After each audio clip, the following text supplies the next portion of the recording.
Buffs Nation, what's going on? I thought I would hop on here really quick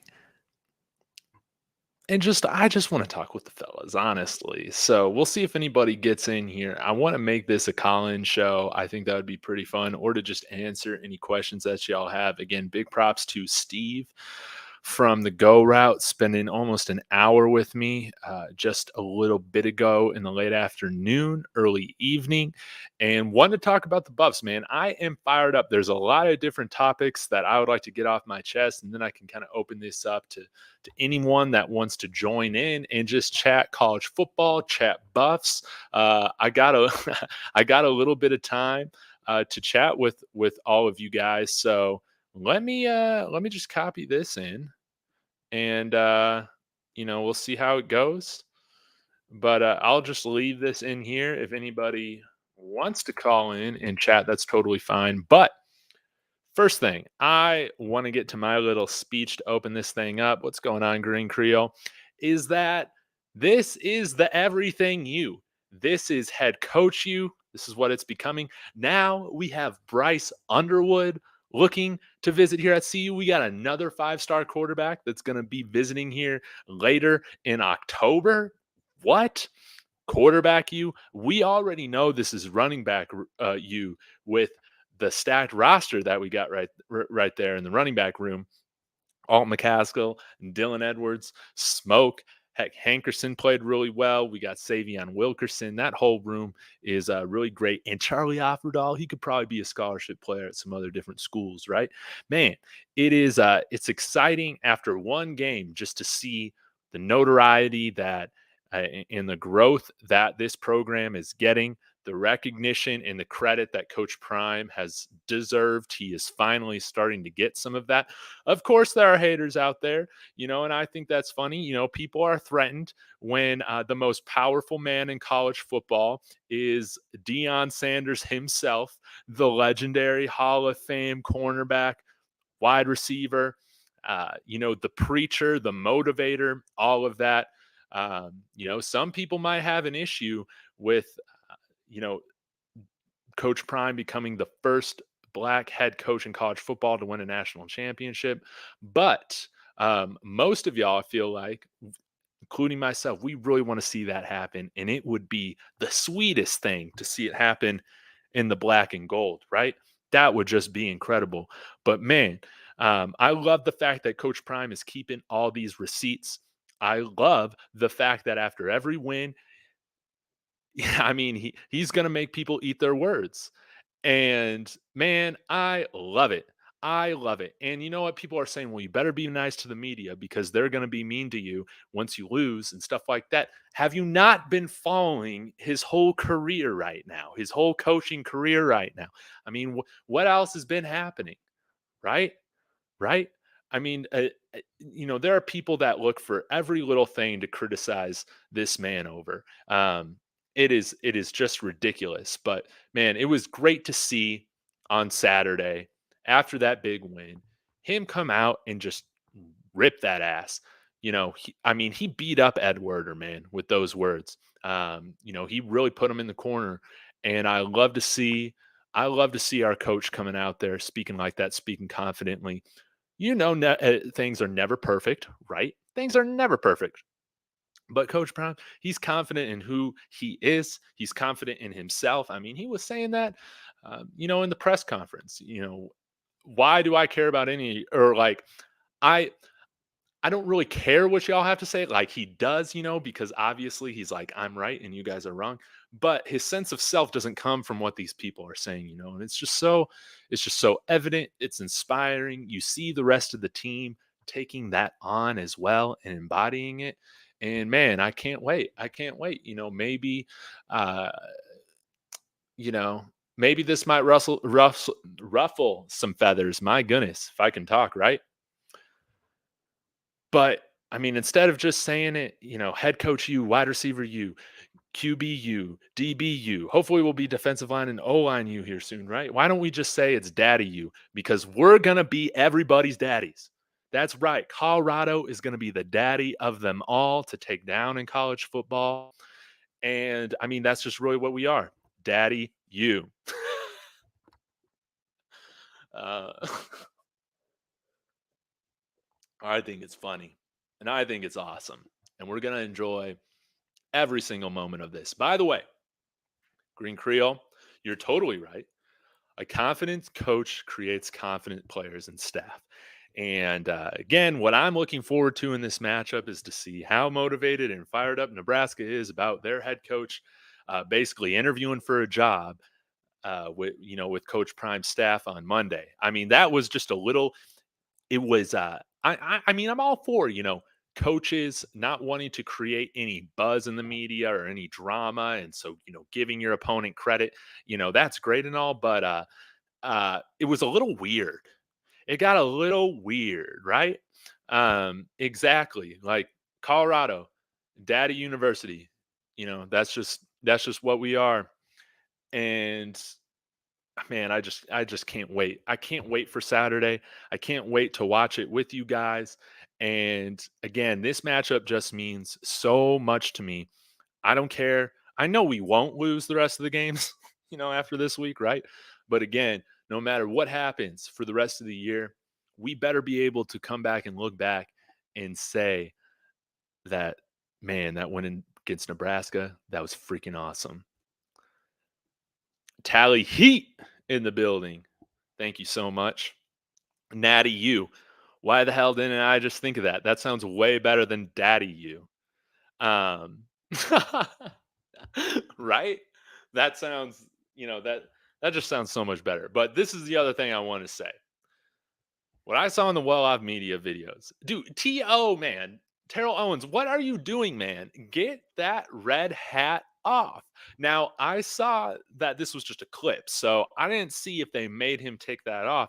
But my man, what are you doing in the building?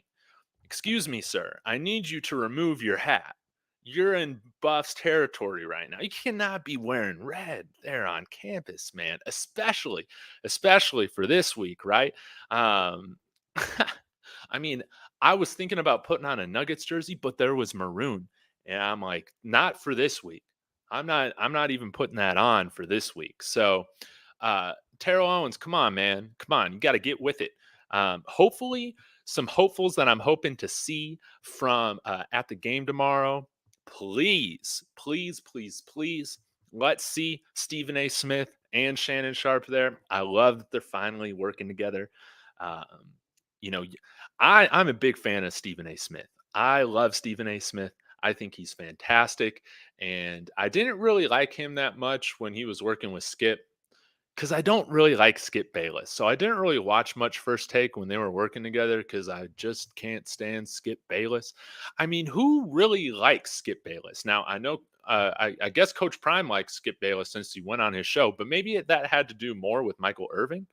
I mean, you could, maybe you guys can clarify that for me, but man, I'd love to see both of those guys at the game. Terrell Davis was there at the spring game. So I'm really hoping that we see him again. Of course, we know all the big time local buffs will be out there, Cordell Stewart, all these old school players. Big Al, my favorite player. I tweeted at him, trying to get him on my show to interview because he's my favorite buff of all time, and he does local radio here for KOA. But he probably didn't even see my tweet, you know. But I thought, you know what, I'll try this, and man, this Chiefs defense is looking pretty good, huh? I got this on, and hoping Detroit does it, but I'm not doubting Mahomes even with Travis Kelsey out of there. You know what I'm saying? So, but hopefully Little Wayne shows up. It was great to see him. Uh, reach out to the team and Coach Prime again. Hopefully we see Snoop Dogg. I mean, his play-by-play with Trevor Woods on Instagram was legendary. I loved it when he called the fights with the Dana White Contender Series. I think it was its first season. And he called that first Sean O'Malley knockout, as he got his UFC contract. He's now champion. O'Malley! O'Malley! I would love to see Snoop Dogg there. But y'all let me know in the comments, who are you hoping to see at this game? Obviously, we're going to have some recruits, but I don't even know what recruits we have visiting. Maybe I'll just look that up right now. 24/7. And guys, I did put a link in here. Again, no pressure at all. But if anybody wants to come on and talk Buffs, give me their prediction. Just get fired up. You want to talk a little smack? This is the time to do it. But let me go ahead and check out real quick here what kind of visits we got coming up.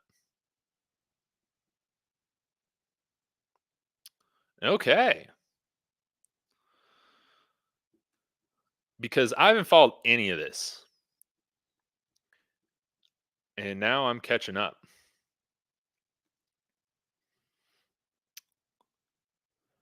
Hey, how did Detroit get that 2nd and 9? I totally missed it. But let's go.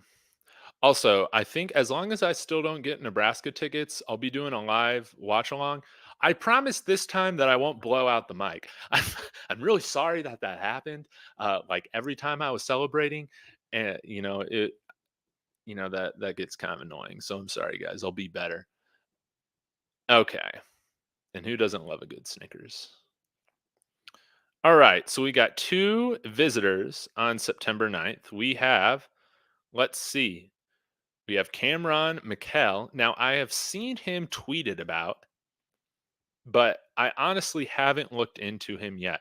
Holy moly. Right now, Crystal Ball to Georgia, 6'2 athlete, 181 pounds. I wonder what position he plays. All right, let's see here. High school athletic background. A year round athlete as a 10th grader, captured bronze in both the 100 and 200-meter dashes in the Georgia High School State Athletic something 6A track meet. Posted 100 times that season of 10.5. Wow. 10.59. Okay. Um, and then to go along with 22.09 and 21.69 in the 200. Holy moly. And he's also a starting guard on the hardwood. Multiple sport athlete. I think that's always really cool. And I love it when guys are playing multiple sports, especially in high school. I just think it's better for the body, and I just think it's more fun. And these kids should be having fun, while they're doing this, right? As a sophomore, helped the Blue Devils capture its first regional title in 5 years with a putback at the buzzer. Oh, so we're still talking basketball, scoring 23 points that night. Okay. Um, Region 2 s- uh, Region 2 6A first team selection at quarterback. All right, finally, we're getting to it in 2001. In 10 games, averaged 7.7 yards per carry, rushing for 1,000 yards and 5 touchdowns. Also passed for 465 yards and 7 more scores while completing just over 41% of his passes. Also has a career night and lost to Effingham County, totaling 234 yards and 2 touchdowns on the ground.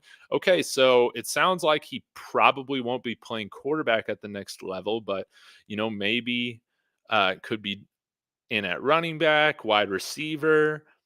Nothing said about DB, but man, a 6'2 DB is always very ideal in terms of that size. So that's pretty interesting. 4 star. Wow.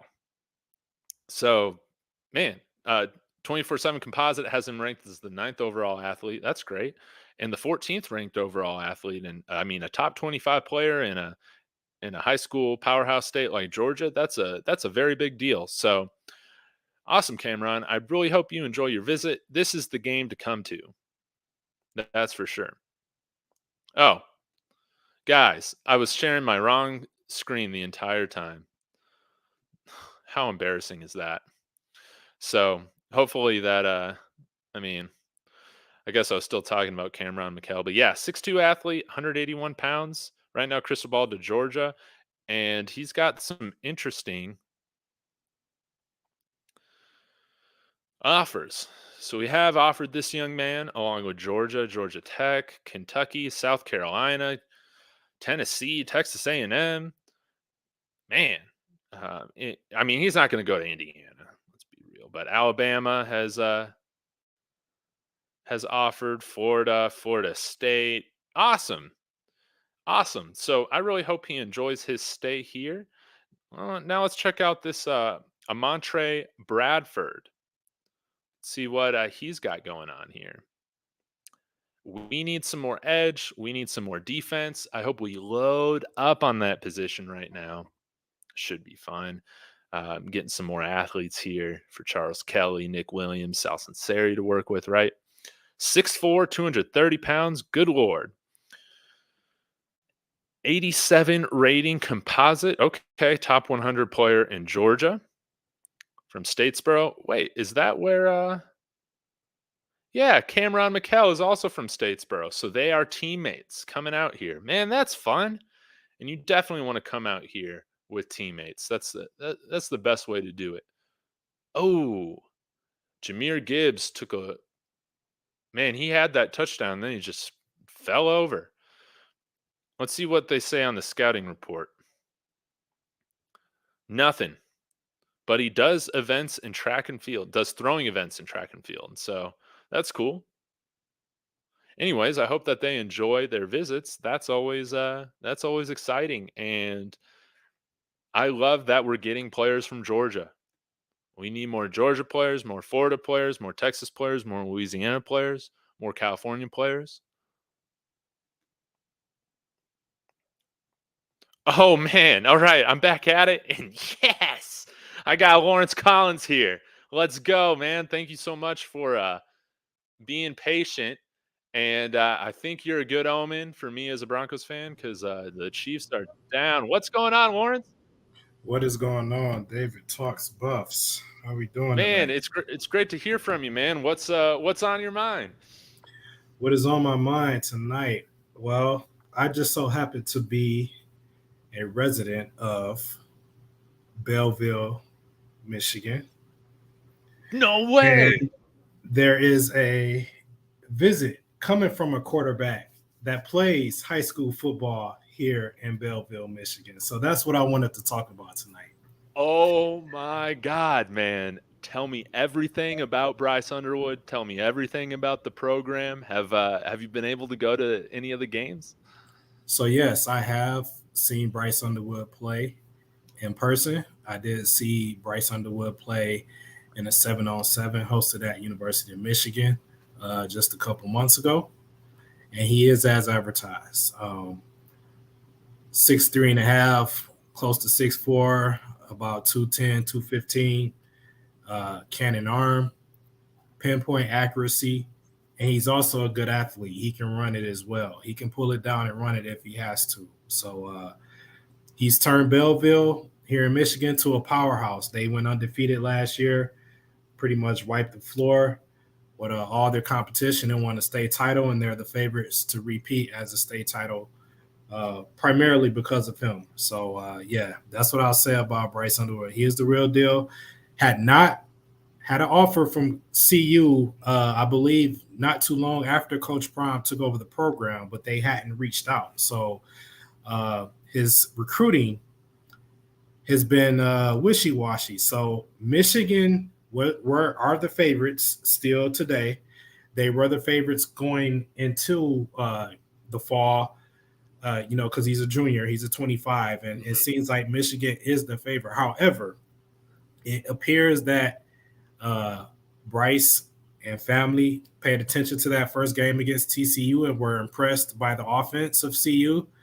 And as you probably read, contact was established with the program, direct contact with Coach Prime, Oh and my there is gosh. genuine interest on both sides at this time. So, as you can see, probably now CU is in his top four, and it went from nothing, no, just the offer, no contact really, not paying him attention. It was pretty much almost a foregone conclusion that he was going to either choose Michigan or LSU. He's been at LSU about 3 times as well. Earlier on in his recruitment process, OSU, Ohio State was Mhm. in the running. Even before Michigan, Michigan State was in the running, but they've kind of faded. He did take a visit over the summer to USC as well, but it appears that it's down to Michigan, LSU, CU is making a push, obviously, and Alabama is making a late Wow. push as well. Okay. Wow. That is amazing context, and it's great to know that we have an insider. right there where it's all happening for this fall. Right. Yeah, So right. correct me. I want to make sure I'm understanding right. Did did the Underwood family contact Colorado this week? Or was it Colorado reaching out again after the win just to see like, hey, what's the temperature in the room type of thing? Do you know? I think it was a temperature in the room type of thing. I think, Yeah. but what it was is it was kind of like a meet in the middle because I believe that the Underwood family wanted to express their interest in the program and schedule a visit. Wow. So, in making that communication and contact, the Underwood family was able to speak directly to Coach Prime Wow. and have a Wow. conversation and establish that visitation for the USC game. So they will be in Boulder for the USC game. Oh. And I expect them to put the full court press to try to get a commitment. Now he does have a commitment date set for January 9th, Okay. 2024. So but who knows? If you go back to the other Michigan recruit who committed a couple months ago, Brandon Davis Swain, Yeah. he indicated that he was going to commit a month after he did, but he came to see you on a visit and committed the very next day. So you never know what can happen when Coach Prime is back and close up when it comes to these visitations. And Brendan Oh, Davis Swain has also reached out to Bryce Underwood um, let's via go. Twitter.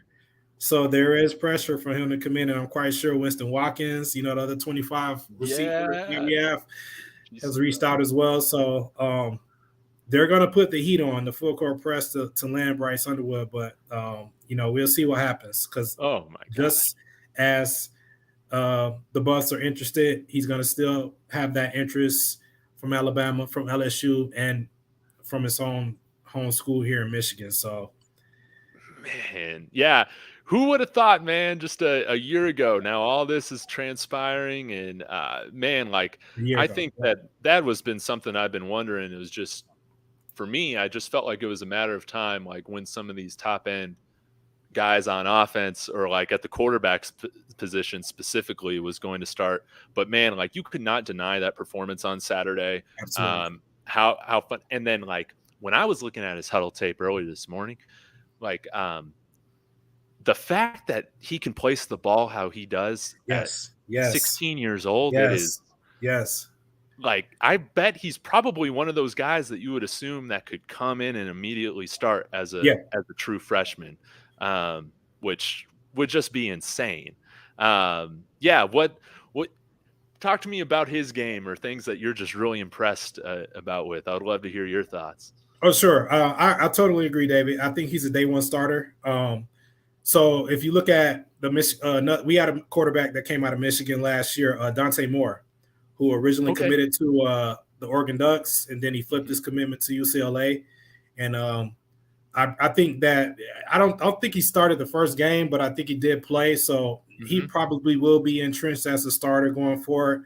And Bryce Underwood has more upside than Dante Moore. And so, Dante Moore, that was his strength, ball placement. He wasn't the athlete that Bryce Underwood is, but he definitely had the ball placement skills. And Bryce Underwood has that as well as the athletic ability to pull it down and run if need be. So um, just think, I think I saw some comparisons out there to maybe like an Anthony Richardson with more ball placement and accuracy, more of a quarterback, but with the Yeah. athletic ability of an Anthony Richardson. So yeah, that would definitely be a day one starter. I see him taking the realms, from Shador after Shador leaves the program.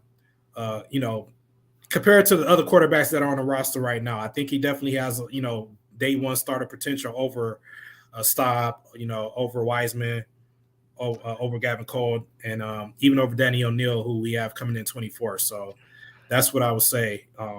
He's looking Man. good if they are able to land him. But there are other quarterbacks that are interested as well. So we did also get a visitation locked in from Antoine Hill, I believe, from Georgia. He's a 4-star QB. Yes, I remember He, seeing that. It's not I think here he on the may be even come to the 24/7. same game. I think I read that he's going to come to the USC game as well. Um, I haven't seen his tape yet, but he is a 4-star, so that'll be a good look if we were able to get him. And then there's another quarterback that visited, I believe, in the underclassmen who's going to come back. I Lovely. just saw on Twitter today. So, like you mentioned, that the win over TCU and the fashion they won in is going to definitely be monumental in getting recruits to show interest in the program going forward. Oh, man. I love to hear that, man. And I think like one thing, like what you were just hitting on too, is like, um, of course I want the quarterback room stacked. I would Yeah, love to, eventually see the school become like, Alabama or Ohio State is, where it can just kind of be that next man up. But it would be nice to get a guy. I mean, already Buff since birth brought this up.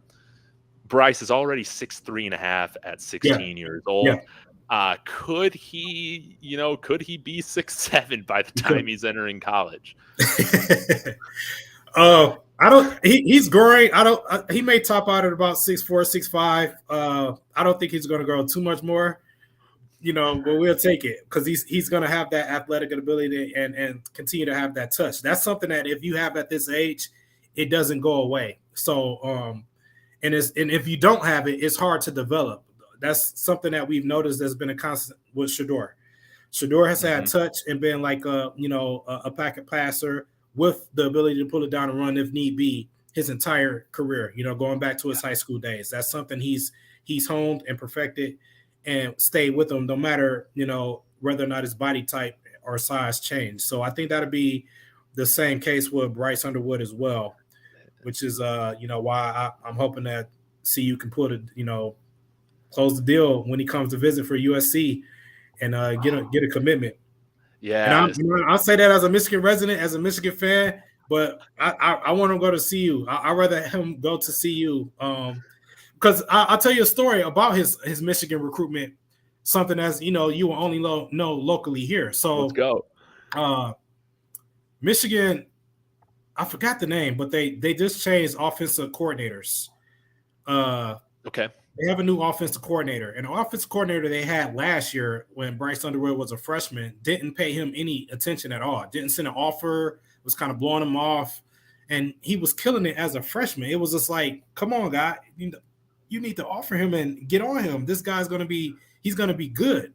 The coordinator they had didn't pay him any attention, and wound up getting ran out of the program for some other like stupid stuff that he was doing on the side. So now they have a new offensive coordinator, new quarterbacks coach, and that's one of the first things he did. He extended Bryce Underwood an offer. He's calling him, he's hitting him up, he's inviting him to 7-on-7. So that's what got Michigan in the picture to be the favorite this year, because last season he was going to Ohio State for visits. He was looking at Michigan State. He was Wow. looking at USC because Michigan in his own backyard, 20 miles away from where he plays, did not extend an offer because of the offensive coordinator was wacky. And that's honestly why Dante Moore left the state of Michigan to originally commit to Oregon and then later to UCLA. And then CJ Carr, who was Lloyd Carr's grandson, committed to Notre Dame because this wacky offensive coordinator that Michigan had didn't keep quarterbacks in his home state.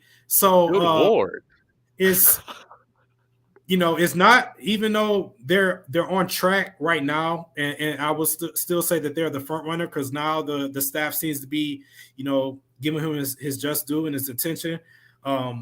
As you can see, it takes one phone call, and now CU is out of nowhere is in contention to land him. And we all know if Coach Prime, you put Coach Prime up against any other recruiter, any other head coach in the country, my money's on Coach Prime to close the deal and get him into Boulder. So, but that's a little bit of background on how Wow.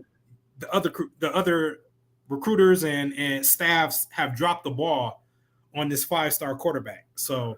Well, Don't be surprised if he ends up in Boulder at the end of the day. oh my gosh. Yeah, I would just be thrilled, especially if he's being sold as kind of, that heir apparent. Yeah, I mean, just the way, man, like that from such a young age, the fact that he's got all this speed and athleticism, but he still keeps his eyes downfield and looks to pass first. I mean, you don't have to coach that out of him. no, not at all. He's already doing it, and uh, yeah, so impressive. Looking at the 8-9 minutes of what the highlights he put together from his season last year, and man, I think that would just be perfect because, um, it's how could you say no? How could you say no? Yeah, If the NIL money is around the same, and all that. I mean, I think our collectives will be getting there. The advertising opportunities, will be there. Heck, we might even see Shiloh in here, doing a thing for South Park here in just a few weeks doing the Coach Prime voice. I mean, that yeah. would just be incredible. And yeah, I really hope we roll out the red carpet for him and just, really make him feel the love and feel at home, feel this family type atmosphere, man. That's really cool to see.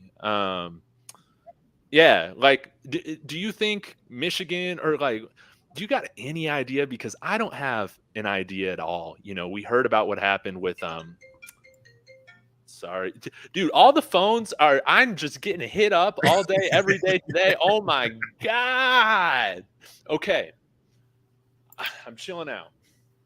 Do you have any idea of what kind of NIL money is being offered to these quarterbacks? I mean, we heard what happened with, Rashada in Florida, but Yep. I mean, who knows if that was true or not, or like if those figures are true? Because if I don't know, if you're paying a guy who hasn't stepped on campus yet, close or half as much as what the football coach is making.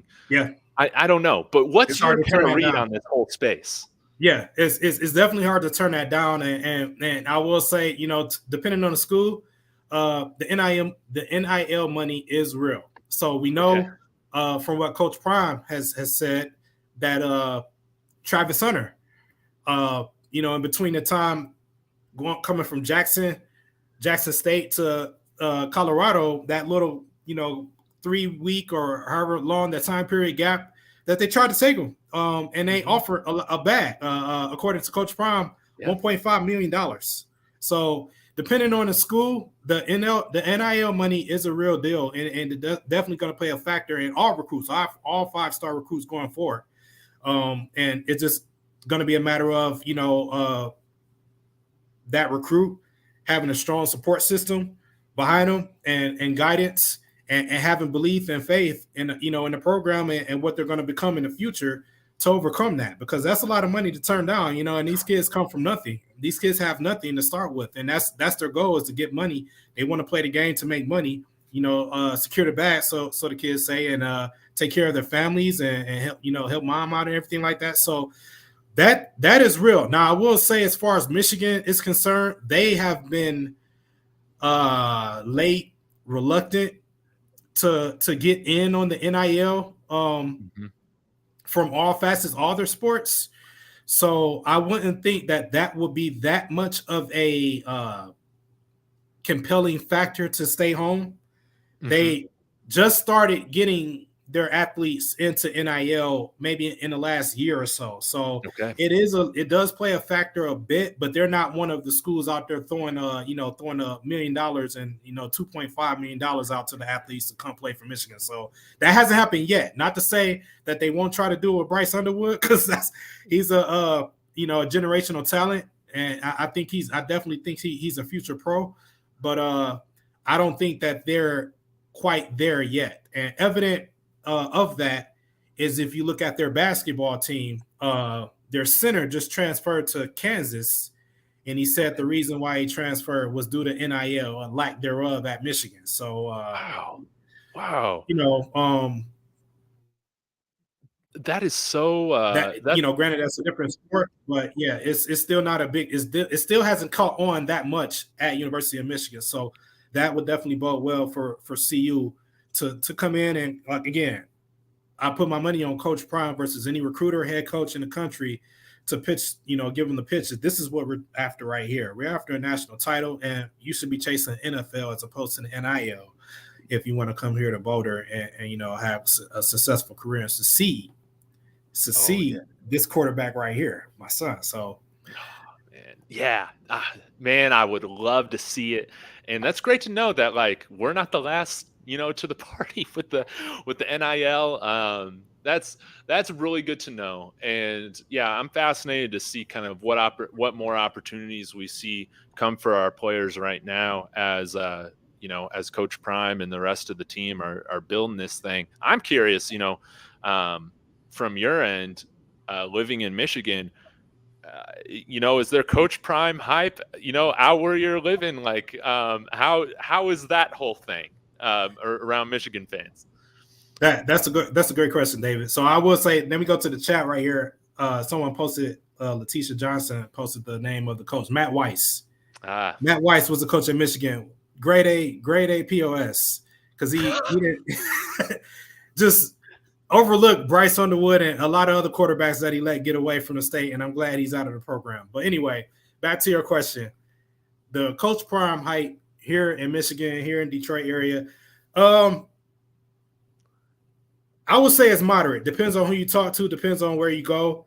It isn't as big as obviously it is, in Boulder, as it probably is in the southern states, Texas and Florida, where, Coach Prime resonates a little more from his playing days. But it is big, depending on who you ask. So I'll give you a story on how big it is. A story from my personal experience. So I went out. I have some CU merch. I go outside. I'm just cut my grass, and I have a neighbor that used to play football for Vanderbilt. Okay. So he comes over and he sees me cutting grass. He waves me down, flags me down. He's like, "Hey, what you doing with that CU stuff on, man? Did you go to CU?" I'm like, "No, I didn't go to CU, but I'm a Coach Prime fan." He's, "Oh man, you Coach Prime, blah blah blah blah blah." So he started, rambling, and he's like, "Yeah, he's cool, but he gave his take on it." And he actually said that Rick George was his AD while he was playing at Vanderbilt. So I'm like, "Oh, that's interesting." Huh. So he gave his take on Coach Prime, and he had his opinion, like, "Oh yeah, he's cool, but blah blah blah blah blah."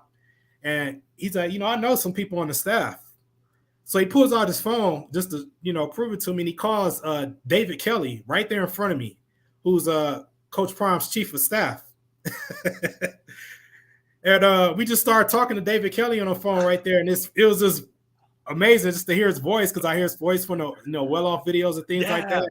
So yeah, we're talking right there to David Kelly, and he's like, so after we conversed with him for a few minutes, I hang up the phone. He's like, "Yeah, see, I told you, I know all about Coach Prime and the staff and blah blah blah." And I'm like, "Yeah, that's crazy." It was just it was right before the TCU game, like maybe 2 or 3 days before. And yeah, so there's connections here, and some people have the hype, but others don't, because again, remember, in my immediate area, this is a Michigan, this is a University of Michigan, centric state for the most part. We have some. It seems like if by default, even if you don't go to college, by default, it seems like most of the fans here in the state are University of Michigan fans. That's just where they resonate. You have some Michigan State fans the closer you get to East Lansing and the Lansing area, but typically by default, there's University of Michigan, and then everything else is just if you have friends that go there, if you have friends that play there. But I will say that it is, CU and Coach Prime and the movement is gaining traction, even up here in the Midwest. Man, yeah, I love to see that, man. And I don't know if you knew this, but I grew up like about an hour north of Chicago until I moved down to Texas. So yeah, totally familiar with like the Big Ten fanhood culture. Obviously, not a ton of Northwestern fans, but I mean, Michigan, Ohio State, Notre Dame, those are the big ones. Wisconsin, just a half hour from the border. But yeah, it can be tough to turn down those blue blood schools that you're so close to, within a few hours drive from. And yeah, it speaks volumes. Holy moly. I'm going to open up my windows real quick, but I got a question for you, Lawrence Collins here, that Nam Ka Lao brought up. Sorry if I mispronounced your name. How does reclassify work in college football? But let's talk about it through the lens of Bryce Underwood. I'll be listening, but is there a chance that he could reclassify and get a year behind Shedeur? That's always a chance. These kids take these classes online, and they go year round to do just that. So there's always a chance. I haven't heard any reclassification talk um, of Bryce Underwood yet. Not to say that it can't happen and it won't happen, but I haven't heard that yet. That's the route he's going. As far as I know, he's still aiming to come out in the class of 25. But you never know. Man, yeah, it would be really cool to see. Um, and okay, I got a random question to ask you, man. Is is Ryan Day without a top end quarterback just Charlie Weiss? Like, is that you know is how do you feel about Ohio State? Oh man, so yeah, I don't think McCord is a top end quarterback. I do think he is. I think Ohio State is without a top end quarterback, and that's gonna be to their detriment as they go into Big Ten play and in the college football season altogether. I don't think they're gonna take full advantage of the receiver core they have, which is one of the best in the nation. Mhm. So that's a Yeah. shame for Marvin Harrison Jr. He's definitely a stud, probably a top 5 NFL pick. But as you can see from the first game, he only had 2 catches for maybe 18 yards or Yeah. so, or something Yeah. like that. And that wasn't his fault. That's a shame because they don't have a quarterback to get him the ball. So, I definitely don't think that they're going to beat Michigan. I think they may even lose 2 or 3 times this year. But Okay. yeah, they don't have that top end quarterback like they've had the last 3 to 4 years or so. Yeah. And as a Michigan fan, how are you feeling about this year? That impressive or that performance on Sunday from Florida State was really impressive. But yeah, how do you feel about your odds and finally getting the Natty this year? And who do you think are like the biggest threats to y'all? I'm really curious. Biggest threats. That's a great question. So I do think that Florida State is going to be a force to reckon with this year. I know that's not the popular pick, particularly for Buff fans, but I think Florida State will be there at the end of the year, Yeah. especially due to the schedule that they have. Um, as far as Michigan is concerned, I think they'll run the table. I don't see a reason why they should lose a game this year. Their biggest question mark, in my opinion, is going to be their quarterback play. Yeah. I am not sold Really? JJ McCarthy. JJ Say that again? McCarthy, I'm I am sorry, you not were breaking sold. up for me. You're Okay, not so sold. I am not sold on JJ McCarthy. I do not think he's a top end quarterback. I think Shador Sanders is a better quarterback Hell yeah. than JJ McCarthy. Give me So the rundown. Give me the scouting report. so if you look at, he hasn't won a game for Michigan yet, and he's a junior. The games that Michigan has won has been on their run game. He's made throws to receivers, but JJ McCarthy himself has not won a game for Michigan. Reason they won. Yeah. And until that happens, I don't, when it comes down to Michigan getting to the playoff, I don't think they'll, beat one of the whoever they have to face in a four, whatever team they face, whatever one of the 3 teams that make it to the playoff with them, because I think they will make it to the playoff. I don't think they'll win. I think they'll lose just like they did last year to TCU, because JJ McCarthy and his inability to win a game for him, a big game for him at that matter. So, I think Florida State will be there. Georgia, the SEC teams, of course, you got Georgia, your usual Mhm. suspects. Georgia, Alabama will be there at the end of the year. One of the two will probably make it. And then, dark horse is going to be one of these Pac-12 teams Right. as the 4th team. And hell, let's go for CU getting that 4th spot. Why not? Let's do So it, man. one thing I will say, David, I do think that the other top teams in the pack are overrated. I don't think they're as good as they were last year. Okay. So, and I think that will be exposed when they match up against CU. So we start to see that exposure in a couple weeks in Eugene. Man. And I didn't care about that game that much, coming into the year, but I think after I've seen more of why am I blanking on his name? The head coach. Come on. Um, help me out, y'all. Oregon head coach. Um, Vanderbilt or something like that. Vanderbilt, no, Vanderbilt. no, no. Venables is Oklahoma. Why am Yeah, he I? is. Anyways, it doesn't even matter. Seeing his comments about CU leaving the conference, and everybody has this conspiracy theory. It seems that he's that anonymous coach that was trashing Coach Prime, saying that this is going to be a disaster type of thing, and it would mean a lot to go in there into Eugene and get that upset. And I think like the biggest thing right now is, man, if we can truly score at will. Just like we did last week moving forward, I think the biggest thing is just, can our defense wrap up tackles? There are a lot of tackles that we let get away on Saturday, but I can see scenarios now, man, in which we can win every matchup, which Dan Lanning, thank you, Lolita. I Yeah, appreciate that. Van Lanning. That's right. Yeah. It would mean a lot to get that win.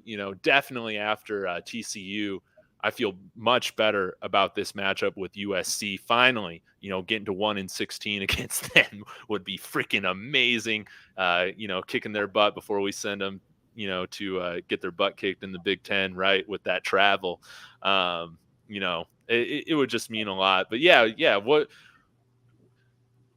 How do you feel like we stack up right now to those teams? Do you think our defense, can get it together? What are you expecting, from our defense this week moving forward? I think our defense will gain its confidence in a couple days against Nebraska. For the most part, what we've seen from Nebraska is that they're one dimensional. Mm-hmm. So if we put 8 in the box and force Jeff Sims to actually be a quarterback, he's going to turn the ball over. And that's, those turnovers are only going to give our defense confidence going forward to close out this game. And I actually predict a CU blowout against Dude, let's go, man. Nebraska. And then next week, being Folsom against Colorado State, another blowout, which will give the defense confidence, will give the offensive line confidence as well to establish the run. And I think that'll set up, a confident 3-0 CU team to go to Eugene and take care of business. So one thing that I think will be the deciding factor up in Eugene versus Oregon and, back in Folsom against USC after that Eugene game is the pace of the offense. Yeah. I think that, defense aside, whether or not the defense continues to give up chunk plays and yardage, I think that offense, David, is going to be, a pace setter, like a pace car, trying to keep up with a pace car in a race. Like they're going to spot the defense 14 points going forward, because that offense is only going to get better and better. And if the defense, so let's say if the defense takes the field first, like they did against TCU, and they get a quick 3 and out, offense takes the field, score 7-0. I think that's going to be a trend going forward that for the most part, CU is going to be a front runner in the majority of their games, including against these, powerhouses, and the other teams are going to have to play catch up. So it's going to be a matter of just our defense not necessarily stop giving up all those yards, but just making a play here and there. And if they make a play here and there to stop these long drives, like a Trevor Woods interception, like a Travis Hunter interception, a fumble, the defensive line causing a fumble, the linebackers causing a fumble recovery, the offense is going to get that ball and score. So as long as the defense is able to make a play, a momentary play here and there to stop these long drives, and our offense is going to be okay. We'll take care of it. Our offense will pick the ball up and score. So I think that's going to be the deciding factor against Oregon, against USC, against Oregon State, and Utah at the end of the year. And I don't think that's going to be surmountable from these teams to overcome because they don't have the powerhouse offenses Mm-hmm. that we have. You know, Mm-hmm. you can make the argument for USC, but USC is putting up numbers against cupcakes. Come on now. San Jose Yeah. State, I mean, they haven't proven themselves yet to be the power team. The last time they played a ranked opponent, they lost. Yeah. Yeah. So we have to keep that in mind. The last time USC played a ranked opponent, they lost. Even with that high power explosive offense, people could say, "Oh, Caleb Williams was injured. He was hurt." Caleb Williams had a masterful game. He had a good game that game, but he didn't have his legs. He didn't really utilize his legs that game. But case in point, the last time they played a viable opponent, they lost. So I'm not giving USC any credit for beating up on San Jose State. And they Man. left up all these, cupcake games, victories, and things like that. So that's what I think. That's what I forecast, that the offense is gonna be the powerhouse and Set the overcome tone. some of Yeah. the defensive deficiencies. Man, I really do love that perspective, because you're totally right. I mean, that game probably could have. Yeah, I mean, who knows what happens? But we do know that against TCU, we came out, took that lead, and that really put TCU on their heels, man. And it was a gut punch from the start. After what everybody was saying about how we were going to get whooped, and I think you're right. I don't know how you stop this offense right now.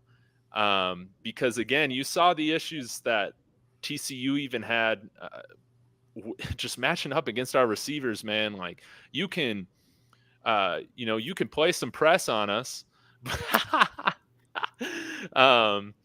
You can play some press on us, but if you do that, we're going to blow by you. Shador can, flutter a beautiful pass over, over the shoulder to where only the receiver can get it, like we saw with Xavier Weaver, and Travis Hunter dropped one, but just beautiful stuff. And or if you give us 8-10 yards of cushion, we'll just take that quick passing game. Every time. It's really just taking what the defense is given to you. But I think you're right, man. Like, especially with the receiving threat that we have, Dylan Edwards, we're going to see the full complementary stable of backs here in the future weeks. But yeah, how do you stop an offense like this? What would you be trying to do, Lawrence? Oh man, zone, I guess. So I think that when we play, they're going to try zone this, against Nebraska, and they just don't have the secondary to keep up. And who does? That's why I think we can go 4 or 5 receiver deep, 6 or 7 even for that matter. Who can keep up with the top 6 or 7 receiving threats that CU has? No one in the nation, not even a USC or a Oregon or a Utah for that matter. So I think that's going to be the deciding factor.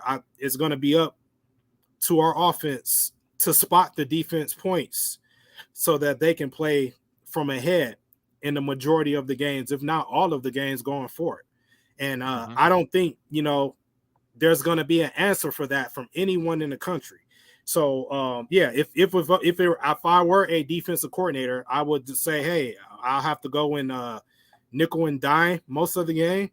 And then that'll expose me for the run. But if I'm at that point, I'm picking my poison just off the first game and hope that they're not able to establish the run. So that's what I would do is go maybe in a similar defense that CU runs, a 4-2-5, and pray that the run game is off that game, and then also that my offense is clicking enough to keep up with theirs. Yeah, and I feel like the only way, at least like when you're looking at Brady or Manning, like these types of just, technicians behind center, really it's just you got to get pressure up the middle quick, to make them uncomfortable. That's really the only way to do it. Like our offense is going to definitely help out our defense moving forward. I got just actually a few minutes before I got to wrap this up. We got another person in here. We'll bring you on in just a second, DJ Promo. But I got an interview Jason Watkins is having me on his show again. He does a bunch of Big 12 stuff and is a big Coach Prime fan. So I'm going on his show at around 7:30, which will be fun. So we'll wrap this up in a few minutes. But before we get to DJ Promo, Lawrence, man, come on here more, man. This was awesome. Feel free to slide into my DMs or whatever. Would love to have you on the show more regularly because you know your stuff. So please reach out to me on Twitter. DJ Promo, Ed Foster, what is going on? Thanks for joining the Collins Show, man. Yes, sir. What's up, fellas? Man, we're doing great. What's on your mind? Give us the Well, scoop. I just had to pop in on you. Remember me? I hit your timeline a couple weeks ago, and basically said I believe this team can win the national championship this year. Yes, I remember. So I just wanted to pop in and just now people see, man. I mean, these guys have 4 legitimate number 1 wide receivers. Yes, like number 1. Yeah. I don't see one secondary that has 4 DBs that can slow this offense down, man. And the running game ain't even got started yet. Not yet. And I'm not even worried about the defense because, they're going to get better. Yes. Yes. I mean, we haven't even seen the linebacker from Alabama, the linebacker from Florida State. Mm-mm. Like, there's certain guys we haven't even seen yet because they're still injured. Oh, yeah, Brandon Gant's still out. Yeah, you're totally right. The only so secondary that might be able to match up with us is our own eventually. Exactly. Well, see, I'm going to tell you where I think people were getting confused and conflicted because they were seeing these receivers torch this defense, right, on the video. So they're saying, oh, their secondary suck. No, the receivers are just that good. Think about it. Javon Antonio ain't even got off yet. 6'4", 215, running 4.3. This might be his game. So Lord, let it be, man. Yeah. I would love that. So I'm saying pick your poison, man. I just think the way he constructed this team, man, it's like they have the talent to win now. If they keep playing the way they're playing, they can win, man. Oh, They can win. you're right. Sky's the limit. I hope you put a bet on them to win the national championship. You know what? I did. I had to back it up. I had to back it up, baby. That makes sense. The coaching, bro. They got the best coaching staff in America. They outcoached TCU. I don't know why TCU didn't run the ball. The interception he threw to Travis Hunter, 3rd and 1. Why don't you run the ball, bro? They ain't stop your running game all. They outcoached them. So they got great coaching behind these great athletes, man. I just can't wait. I'm just trying to be patient. The Oregon game, USC, I just can't wait to put my chest out, bro, because I'm like, bro, because I watched USC game, both games. I'm like, they got some of the same issues that you're saying about us. Offensive line didn't look all that good. Dude, San Jose State was getting pressure on their quarterback. I'm like, bro, come on. They were. I'm telling you. They were. And their wide receiver scored 3 touchdowns against USC. We got 4 receivers, bro. They got 1 receiver you couldn't stop. So I'm like, hey, I can't wait, bro. Oh my gosh. What are the odds? What are the betting odds? Or, do you know if it's like, does it 20x your bet or something like that? On the national it kind of changed because I know it was really high if you did it during the spring. Because I was listening to somebody's podcast and the guy was telling me how much he could win and he only put $50 on. I was like, dang. But in Georgia, we can't bet. So I drive trucks, so I was trying to wait till I get to a state where I could place a bet. Man, but the odds have changed, especially after that TCU game. But you still can win a lot. But so many people have went in there and placed the bet on TCU. I mean, Colorado winning that championship. So I don't know. I don't know what it is right now. Oh my gosh! Plus what kind of odds do you got, Lawrence? I got it on it. So right after we both bet, remember we were watching the TCU game, we both won. But I did that night. I went and I put everything on CU. So I did. I did the national title. The Pac-12. Put it this way: if CU wins the national title and Travis Hunter wins the Heisman Trophy, and CU wins the Pac-12 title, I'll have like $125,000. Oh my God. So Oh, I went all in on CU. Yeah. Now, yeah. Hey. and most of that, the majority of that is for the national title because I think I got in on the national title at plus 30,000. oh, that is insane. Yeah. Yeah. And it's dropping. It's dropping. Like It you said, is. DJ Promo is dropping by the day. So I think it may be down to like maybe 15 or so thousand now. But yeah, if all three of those things happen, that's 125 grand for me. And even if okay, so if Travis wins the Heisman and nothing else happens, I still win like 20 grand. Yeah. So that's my safest bet right there. I got like plus 20 grand if Travis Hunter wins the Heisman Trophy. Which why would he not? He's the only one playing both ways, and he's going to continue to do that the entire season, and he's going to continue to produce the entire season as well. So and he won't drop them 2 touchdowns again. No, he won't. That won't happen again. That won't happen. And he won't drop any more interceptions again either. Oh, dude, you see that? Yeah, he won't drop any more interceptions. That's not gonna happen again. Oh no, not again. He's beating himself up. Man, oh man. Well, definitely, man. If they get to that national championship, man, we should feel good about buying those tickets on credit, right? So, hey, I'm gonna tell you, it's very possible, bro. Just look at the landscape. Georgia, they quarterback iffy. Alabama quarterback iffy. Like there's not one team. I mean, Florida State looked like they and Utah, the only 2 teams that really look like their offensive defense is like ready right now. The only 2 teams that I've seen. So I think the landscape is wide open. That's why I feel like Colorado got a chance, man. It is. Because wide open. Because if they get ahead, you can't run the ball on them if they get ahead by 2-3 touchdowns. See, that's what I said, David. I think their offense is going to spark them and is going to help the defense going forward because the defense is going to be playing from ahead the majority of the time because they don't. There isn't a defense out there, particularly in the Pac-12. That can hang with them, especially not USC. Yeah. USC is going to come to Boulder, and they're going to get hit in the mouth, and they're going to say, oh, shit, we're down 14-0. What are we going to do? And that's going to force Caleb Williams to have to make a play. And as soon as he slip up, you're gonna see Travis Hunter lurking, and he's going to make a play, and that's going to be it. So, man.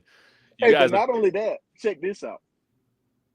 You know what Prime really wants to do, but he's trying to be patient. He's waiting for Cromartie to get ready. Ooh, and I think he's almost there. He's almost there. Because remember the last practice before TCU, he picked Shedeur off in the end zone. He did. Yeah. Because he wants to play lockdown man-to-man defense so he can bring that safety down to the box. And that's when you're going to start seeing them blitz packages. Because he can trust everybody man-to-man across the board. Yeah. That's right. It's coming. He might be saving that for Oregon and USC. Man, it's coming, man. It's coming, man. You guys got me hyped. I'm sorry, y'all. I got to get out of here. I got to hop over to this. Oh, yeah.